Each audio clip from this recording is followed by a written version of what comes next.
December 9 నుంచి రాష్ట్ర assembly సమావేశాలు జరగనున్నాయి. ఇక సభ ముందుకు కులగణన వివరాలు తీసుకురానుంది సర్కార్. ఏడాదిలో చేసిన కార్యక్రమాలపై చర్చించనుంది. ఇక అదే రోజు సెక్రటేరియట్లో తెలంగాణ తల్లి విగ్రహాన్ని ఆవిష్కరించనున్నారు సీఎం రేవంత్ రెడ్డి.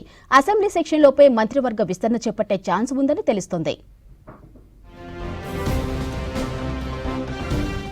అసెంబ్లీ శీతాకాల సమావేశాలకు ముహూర్తం ఖరారైంది. డిసెంబర్ 9వ తేదీ నుంచి ఈ సెషన్ నిర్వహించాలని రాష్ట్ర ప్రభుత్వం నిర్ణయించింది.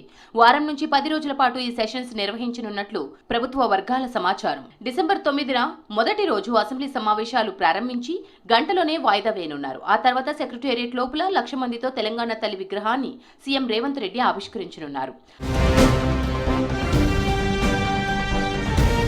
అసెంబ్లీ సమావేశాల్లోపే రాష్ట్రంలో మంత్రివర్గ విస్తరణ కూడా చేపట్టనున్నట్లు ప్రభుత్వ వర్గాల్లో చర్చ జరుగుతోంది.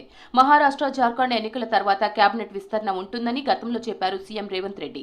ఈ నెల 23న 2 రాష్ట్రాల ఎన్నికల ఫలితాలు వచ్చిన తరువాత కేబినెట్లోకి కొత్త మంత్రులను తీసుకోనున్నారు. ప్రస్తుతం సీఎంతో కలిపి 11 మంది మంత్రులు ఉన్నారు. ఇంకో 6గురిని మంత్రులుగా తీసుకునేందుకు ఛాన్స్ ఉంది. ప్రభుత్వం ఏర్పడి వచ్చే డిసెంబర్ 7 నాటికి ఏడాది కావస్తున్నందున ఆలోపే మంత్రివర్గ విస్తరణ పూర్తి చేయనున్నట్లు సమాచారం. ఏడాది పాలన పూర్తయ్యేలోపు ఆసరా పెన్షన్ల పెంపు, రైతు భరోసా పథకాలు మొదలుపెట్టాలని రాష్ట్ర ప్రభుత్వం భావిస్తోంది. అసెంబ్లీ సమావేశాల్లో ప్రభుత్వం కులగణన సర్వే వివరాలను ప్రకటించనున్నట్లు తెలుస్తోంది. అప్పటికే కులగణన సర్వే పూర్తయి నివేదిక రావడంతో పాటు బీసీ డెడికేటెడ్ కమిషన్ రిపోర్ట్ కూడా ఇచ్చే అవకాశం ఉండడంతో స్థానిక సంస్థల ఎన్నికల్లో రిజర్వేషన్ల పెంపును కూడా అసెంబ్లీలోనే వెల్లడించేలా ప్రభుత్వం ఆలోచన చేస్తోంది.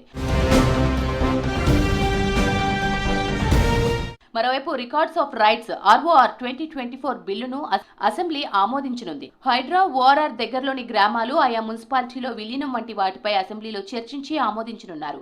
ఇప్పటికే వీటికి ప్రభుత్వం ఆర్డినెన్స్ జారీ చేసింది. ప్రజా విజయోత్సవ కార్యక్రమాలను నిర్వహిస్తున్న ప్రభుత్వం ఏడాదిలో చేసిన పనులన్నింటినీ కూడా అసెంబ్లీలో ప్రకటించి చర్చించనుంది.